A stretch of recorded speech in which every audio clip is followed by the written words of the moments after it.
এই যে কলকাতায় একটা প্রতিরোধ প্রতিরোধ জুলুসে একটা বাস থেকে একটা ধর্মীয় পতাকাটা খুলে নেওয়া হলো,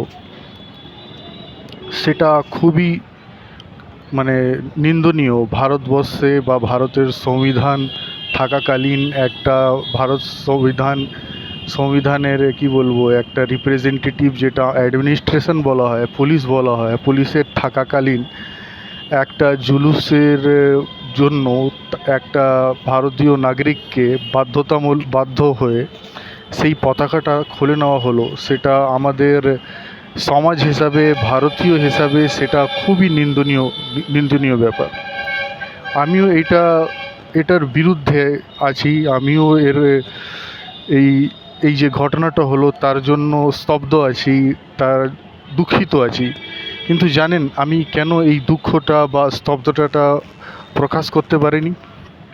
একটা চক্রান্ত চলছেন, জানেন। আমি কেন এর মুখ খুলে এখন অবধি কিছু বলতে চাইনি বা বলিনি, জানেন কেন? ঠিক কিছুদিন আগে রামনবমীর সময় একটা সেই ভারতবর্ষ, সেটা ওয়েস্ট বেঙ্গল নয়, তাই জন্য কথা নেই। ওয়েস্ট বেঙ্গলও ভারতের মধ্যে, আর ইউপি প্রয়াগরাজও ভারতের মধ্যে। প্রয়াগরাজের মধ্যে একটা মজারের উপরে ভগবা পতাকা ফরানো হলো, ঠিক আছে। ভগবা পতাকা মানে ওখানে গিয়ে ফরানো হলো। আর কিছুদিন আগেই একটা মুসলিম বাড়ির উপরে একটা গ্রিন পতাকা ছিল, সেই পতাকাটা খুলে ওখানে কি বলবো, একটা ভগবা পতাকা রেখে দেওয়া হলো।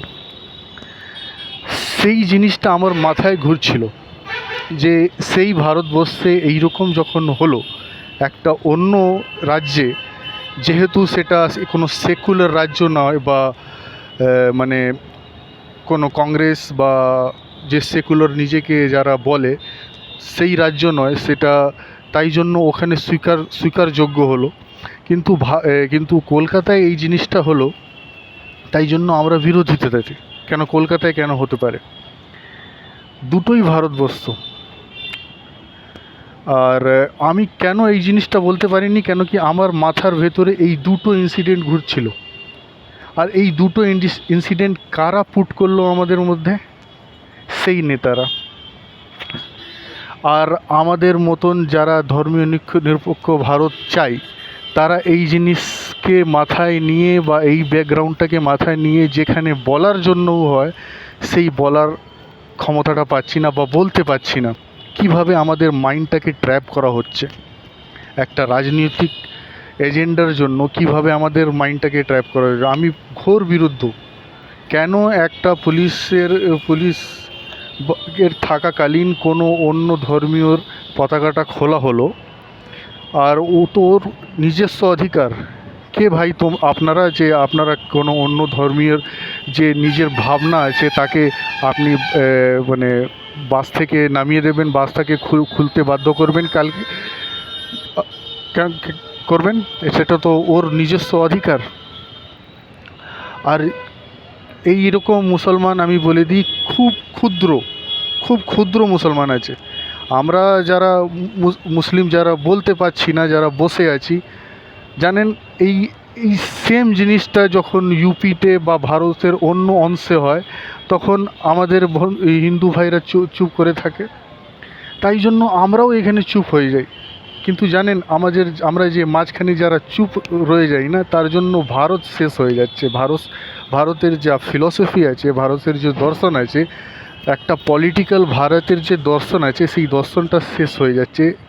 কেন কি আমরা যারা ভারতকে একটা ধর্মনিরপেক্ষ রাজ্য হিসাবে চাই বা ধর্মনিরপেক্ষ রাজ্যের মতন যারা পালন করি বা মানি, এই ফিলসফিটাকে ফলো করি, তারা চুপ করে থাকি। এই দুটো ধর্মীয় এজেন্ডার মাঝখানে আমরা পিষে আছি। জানেন এর জন্য কি লাগবে? এর জন্য একটা অ্যাগ্রেসিভ সেকুলারিজম লাগবে। কেননা চাই আমরা কিছু মুসলিম ভাই বা কিছু হিন্দু ভাই সেই বাসওয়ালাকে ট্র্যাক করি, আর সেই বাসওয়ালাকে আমরা গিয়ে ওর পতাকাটা লাগাই। সেটা কি আমরা করতে পারি না? আমরা করব। যারা আমাদের ভাইরা আছেন, যারা ওই বাস বা বাসওয়ালাকে জানেন, মুসলিম ভাইদের যারা এই ভারতকে ধর্মনিরপেক্ষভাবে জানেন বা চান, তারা গিয়ে ওই পতাকাটা আবার লাগাবেন, আমি সেটা আগ্রহ করব। ধন্যবাদ।